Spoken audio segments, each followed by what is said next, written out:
በ7ኛው ጠቅላላ ምርጫ ያሸነፈው መንግስት የህዝቡን የልማት ጥያቄ ለመመለስ በቁርጠኝነት መስራት እንደሚገባው በአማራ ክልል የደብረ ወርቅ ከተማ ነዋሪዎች ተናገሩ። የነዋሪዎችን አስተያየት ተካትለን እንመለስ። ያንዳንዱ ግንዛቤ ተፈጥሮለት ሴቱ ይሆነኛል ብሎ መርጠዋለሁ ያለውን መንግስት ግንቦት 24 ሲደርስልን ሁሉም ፍላጎቱን መሰረት ባደረገ ይሆነኛል ይጠቅመኛል የሚለው መንግስት ቆም ብሎ አስተውሎ ተስፋችን ዳብሮ ልማቱ የተጀመረው ልማቱ ለአልቆ ህብረተሰቡ መንግስታችንማ እዚህ ደረጃ ደረሰን የሚልበት መንገድ እንዲሆን ነው ምኞቴም።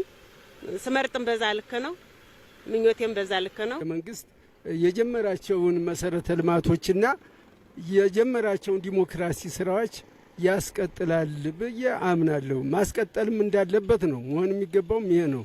ህብረተሰቡ ነጻና ገለልተኛ ሆኖ ዲሞክራሲን ለማስፈን ሲል ምርጫውን ታካሄደ እሱም ደግሞ መብቱ እንዲከበርለትና አገሩ እንድትከበርለት ይፈልጋል። በጥይት ሳይሆን በምርጫ መንግስት መመስረትን ፍቃደኛ የሆነ ህዝባችን ሲያደርግ ያየነው በጣም ደስና ደስ የሚል ነገር ነው።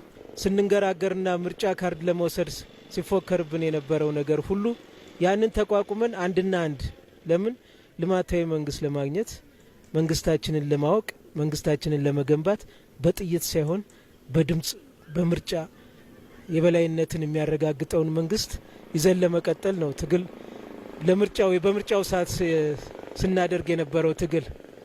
ህዝብ ደግሞ ከመንግስት ጋር መንግስትም ከህዝብ ጋር ዛሬ የተጀመረውን የልማት ጎዳና ይዞ የሚቀጥልልን መንግስት የጀመረውንም እንዲጨርስልን ሊጀምር ያሰበውንም ደግሞ እንዲያስጀምርልን የምንመኘው ምኞታችን ይሄ ነው።